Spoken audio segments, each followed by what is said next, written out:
शिव महापुराण की कथा कर रही है। पास वाली थाली में कोई वस्तु रखी, आप पीपल के वृक्ष की पूजन करने गए हो, आप तुलसी के पौधे की पूजन करने के लिए गए हो, आप वट वृक्ष की पूजन करने के लिए गए हो, आप आंवले की पूजन करने के लिए गए हो, या आप कोई भी पूजन करने के लिए गए हो, बाजू वाले की थाली में बहुत सारी सामग्री और आपकी थाली में कम है। शिव महापुराण की कथा कहती है आपकी थाली में जो रखा हुआ है, आपके पास में जो रखा हुआ है, आप उसको दिल से बाबा को समर्पित करो। आप उसको दिल से भगवान को समर्पित करो।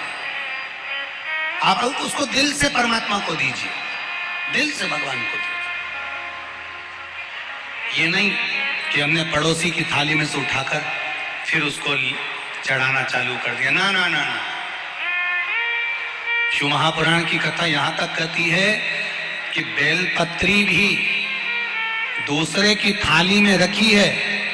बेलपत्री भी अगर दूसरे की थाली में रखी हुई है, शिव महापुराण की कथा यहां कर रही है, बेलपत्री दूसरे की थाली में रखी हुई है, दूसरे की थाली, और आपकी थाली में नहीं है, तो आप उसकी थाली में से ना लेकर महादेव पर अगर कोई बेलपत्री चढ़ी हुई है, उस बेलपत्री को महादेव से मांग कर लीजिए, धोइए और वापिस महादेव को चढ़ा दीजिए। और बेलपत्र शंकर जी को शिव से लेकर चढ़ा दो, पर दूसरे की थाली में से उठाकर नहीं। दूसरे की थाली में से उठाकर नहीं, आप शिव जी से ले लीजिए, देवादिदेव महादेव से ले लीजिए और महादेव से लेकर महादेव को चढ़ा दीजिए। आप देवादिदेव महादेव से अब एक बात और अच्छे से उतार लीजिए अपने जीवन में। बहुत भेंटमा की कथा को आप लोगों को अपने जीवन में बहुत चीजें उतारना है, जिससे हमारे को, कई लोग कहते हैं हम शिव जी के मंदिर जाते हैं, हम शिवालय जाते हैं, हम शंकर जी की चौखट पर जाते हैं, हम जल चढ़ाने जाते हैं, हम, कई लोग कहते हैं कि हम भी भगवान के मंदिर गए, हो सकता है इनका कार्य हुआ हमारा नहीं हुआ। उसका कारण क्या है? आपने भी पशुपति व्रत करे, पड़ोसन ने भी पशुपति व्रत करे, उसका कार्य हुआ और आपका नहीं हुआ, उसका कारण क्या है? मतलब कहीं ना कहीं हमारा विश्वास शिव जी के प्रति जागृत नहीं हो पाया, अटल नहीं हो पाया, दृढ़ नहीं हो पाया। और वो विश्वास अगर दृढ़ नहीं हो पाया तो भगवान मिले कैसे?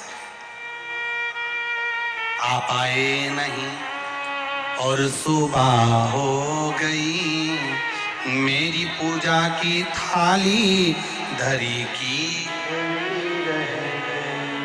आप क्यों नहीं आए? मतलब विश्वास पक्का नहीं हो पाया। शिव महापुराण की कथा कर रही है, मंदिर जा रहे हो, देवालय जा रहे हो, तीर्थ जा रहे हो, तुम्हारी जेब में अगर अठन्नी भी नहीं है, 1 रुपया भी नहीं है, पड़ोसन से मांग कर 1 रुपया मत चढ़ा। शिव महापुराण की कथा बड़ी विचित्र कथा है। मंदिर में दर्शन करने गए हो, तुम्हारी जेब में 10 रुपए नहीं है, 5 रुपए नहीं है, किसी से मांग कर 10 रुपए या 5 रुपए मंदिर में मत चढ़ो।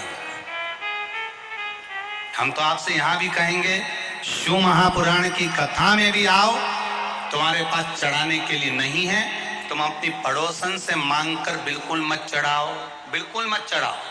क्यों? भगवान के सामने खड़े होकर, मेरे महादेव के सामने खड़े होकर, शिव के मंदिर में खड़े होकर भी हम अगर अपने पड़ोसी से, अपने पड़ोसन से कुछ मांग कर अगर भगवान को चढ़ाएंगे तो भगवान को कितना बुरा लगेगा कि जगत का पिता यहाँ बैठा है और तू संसार वालों से मांग कर चढ़ा रहा है। जगत का पिता यहाँ बैठा और तू संसार वालों से मांग रहा। अगर तुझे मांगना ही है तो शिव महापुराण की कथा कहती है, देव आदिदेव महादेव के मंदिर में किसी से मांग कर नहीं चढ़ाना। देवादिदेव महादेव के मंदिर में अगर आप पूजन करने के लिए गए हो,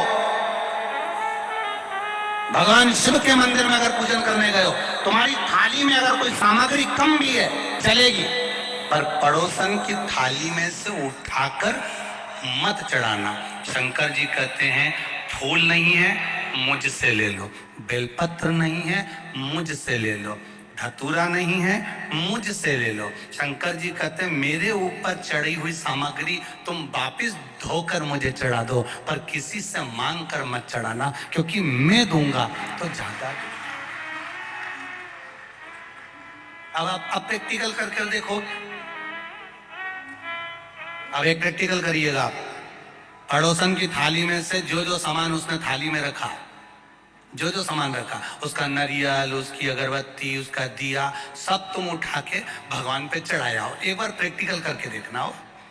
अब पड़ोसन का मुंह देखना, फिर तुमने तो उसकी थाली में से उठाकर चढ़ा दिया, अब उसका मुंह देखो तुम जरा जोरदार। अभी तक तो वो ब्रह्म कुमारी थी, थोड़ी देर में चंद्र घंटा बनने में उसको देरी नहीं लगेगी, थोड़ी देर चढ़ा दिया तुमने तो महादेव। अब पड़ोसन को ये लगना चाहिए कि मैंने नहीं चढ़ाया तो इसने चढ़ा दिया, उसमें क्या दिक्कत है, पर नहीं, उसका मुंह फूल गया। मेरी थाली, मेरा सामान, मेरी पूजन की सामग्री, इसने कैसे चढ़ा दी, इसने कैसे दे दिया, बुरा लग जाए।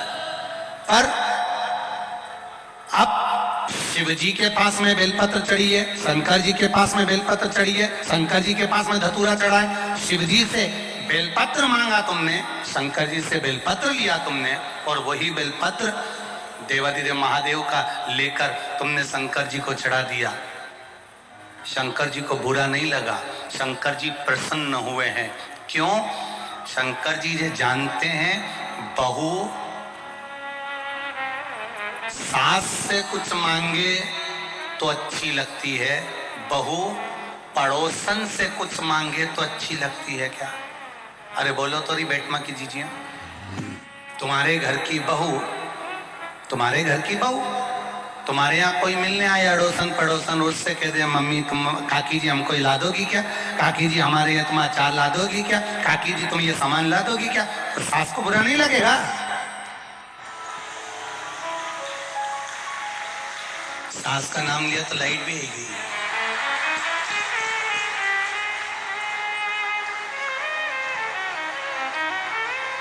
जरा विचार करिए आप, थोड़ा स्मरण करिएगा।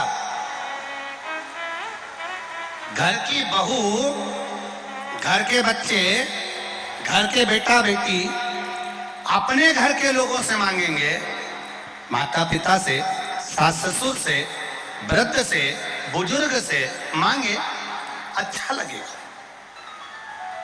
पर वही पड़ोसी से मांग रहे हैं, दूसरे से मांग रहे हैं, अच्छा नहीं लगेगा। अगर दूसरे से मांग रहे हैं तो श्रेष्ठ नहीं लगेगा। मेरा महादेव भी ऐसा ही है, मेरा देवादिदेव महादेव भी यही कह रहा है, मांगना है मुझसे मांगो, मुझसे। दूसरे देंगे तो तेरा पेट नहीं भराएगा, दूसरा अगर देगा तो तेरा पेट नहीं भराएगा। देवादिदेव महादेव कहते हैं, अगर गोरापति शिव शंकर औघड़ी अगर देगा तो आधा चावल के दाने से जब वो संसार का पेट भर सकता है, त्रिशूल को मात्र हिलाने से पूरे ब्रह्मांड को हिला सकता है। तो शिव की कथा कर रही है, केवल उसकी दृष्टि पड़ते से ही तेरे पूरे कुटुंब का पेट भरा सकता है।